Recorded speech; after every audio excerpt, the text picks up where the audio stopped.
నా ఉద్యోగం, నా వ్యాపారం, నాకింతటి గొప్ప పేరు, నాకున్నటువంటి ఎంత అద్భుతమైనటువంటి కుటుంబం, నాకు కలిగి ఉన్నటువంటి సంపద, నాకు కలిగి ఉన్నటువంటి భోగ భాగ్యాలు, నాకు కలిగి ఉన్నటువంటి ఇంత గొప్ప ఇల్లు, అంతస్తులు, మిద్దె మేడలు, ఇవన్నీ కూడా నా వల్లే ఇవన్నీ కూడా సాధ్యమయ్యాయి.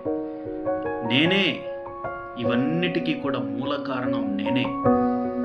ఉద్యోగం సంపాదించడానికి, డబ్బు సంపాదించడానికి, వ్యాపారంలో అభివృద్ధి సాధించడానికి, వీటన్నిటికీ కూడా కారణం నేనే అని చెప్పి ఒక సగటు మనిషి అనుకుంటాడు.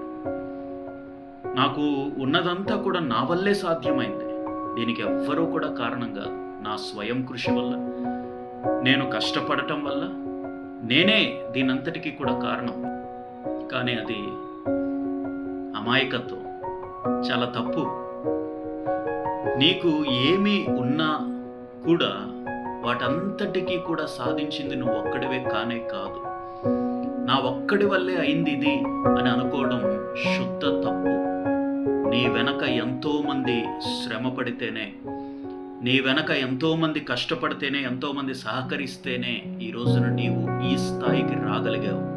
నీకు పరోక్షంగా ప్రత్యక్షంగా ఎంతోమంది సహాయం చేశారు కాబట్టే ఈరోజు నీకు ఈ స్థాయి వచ్చింది. అది గమనించకుండా అంతా కూడా నా వల్లే అనుకుంటావా? అది చాలా తప్పు. సమాజం నీకు చాలా ఇచ్చింది, సమాజం నీకు ఎంతో ఇచ్చింది. ఆ సమాజం అంతా కూడా నీకు సహకరించబట్టే ఈ రోజున నీకు ఏమి ఉన్నా కానీ అదంతా కూడా చుట్టూ ఉన్నటువంటి ప్రజల వల్లే, చుట్టూ ఉన్నటువంటి జనాల వల్లే, చుట్టూ ఉన్నటువంటి సమాజం వల్లే నీకు ఇవంతా కూడా వచ్చాయి అనే విషయాన్ని గుర్తించాలి. మన శరీరం అంతా కూడా ఒకటే కనిపిస్తుంది, కానీ శరీరంలో ఎన్నో అవయవాలు ఉన్నాయి.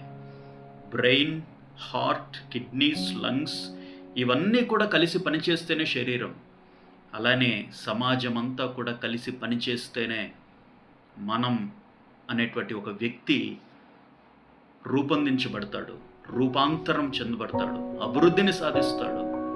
అందరూ కూడా సహకారము మనం తీసుకున్నాం కాబట్టి అందరికీ కూడా మనం సహకారం అందిద్దాం, అందరినీ కూడా ప్రేమిద్దాం.